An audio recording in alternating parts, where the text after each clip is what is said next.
Hello everyone, thank you for joining me today, and as you saw from the title, we're going to be talking about the 1974 film, The Longest Yard. But before we get into that, remind you guys to please like, subscribe, hit the notification bell, follow me on all my socials, Instagram, Twitter, do all that fun stuff.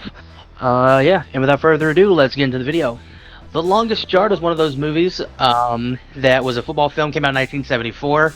It's about the guy named Paul Crewe who gets into some trouble with the law and goes to jail. He meets a group of people. He's kind of pressured into trying to help the warden with his football team, but he refuses, and then ends up making his own team to kind of fight back against the warden and for them to play against, so they can become a sort of semi-pro team. And yeah. Basically, if you don't know, the movie was remade. It's remade. Probably it's more popular by its remake with Adam Sandler, Chris Rock, and all of them. But this one was Burt Reynolds, and Burt Reynolds comes back in the 2006 one. But this movie came out before, and I mean it's an alright football film. Throughout the movie, you kind of have the beats from that 2006 film where he gets all the players together. Some notable actors. You have the dad who was in Teen Wolf is in it, and I think the guy's name was Jaws. I believe that's what he was called in the what do you call it?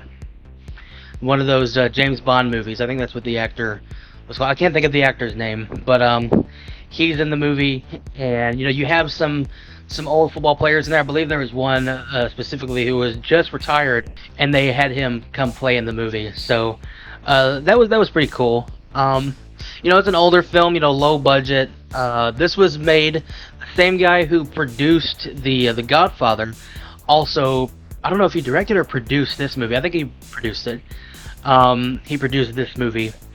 So yeah, it's like I really like this movie, but it's kind of like back to back,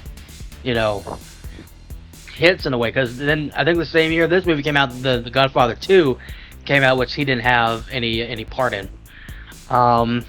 But yeah, I mean, this movie's a fun. It's very 70s. If you're a fan of football, I mean, I think you would enjoy it. It's kind of a slow burn. But if you're a fan of like that, Burt Reynolds, like Smokey and the Bandit kind of comedy. As a matter of fact, I believe the son of the sheriff in Smokey and the Bandit is in this movie. He's one of the guards, I believe. So yeah, this movie is kind of, I find it entertaining. It's very, a lot of stuff you can't. Actually, to be honest, I think they actually go harder with like a lot of the racial stuff. I think they go harder on it in the 2006 film than they do in this movie. But I recommend, if you're a football fan, I recommend you watch it, check it out. I'd say it's about a 3.5 out of 5. So check it out. Let me know what you guys think in the comments below. If you've seen this movie, let me know your thoughts on it. And do you have any other favorite football films? I know a lot of people like Varsity Blues. There's some other ones, North Dallas 40, Necessary Roughness. Those are some good ones that I recommend checking those out as well. But that's all I got for you guys today. So the next one, I'll see you. Bye.